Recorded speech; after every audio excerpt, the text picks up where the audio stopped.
Tiga pemain PSM Makassar bakal absen melawan Arema FC.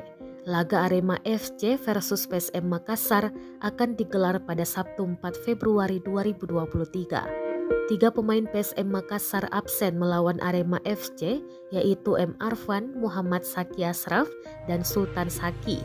M. Arfan absen lantaran mendapatkan kartu kuning saat melawan Rans Nusantara. Kartu kuning yang didapatkan M. Arfan merupakan kartu kuning keempat musim ini. Sementara dua pemain lainnya yaitu Muhammad Saki Ashraf Huwaidi dan Sultan Saki dipanggil mengikuti pemusatan latihan Timnas Indonesia U20. Mereka akan menjalani pemusatan latihan Timnas Indonesia U20 di Jakarta mulai 1 hingga 28 Februari 2023.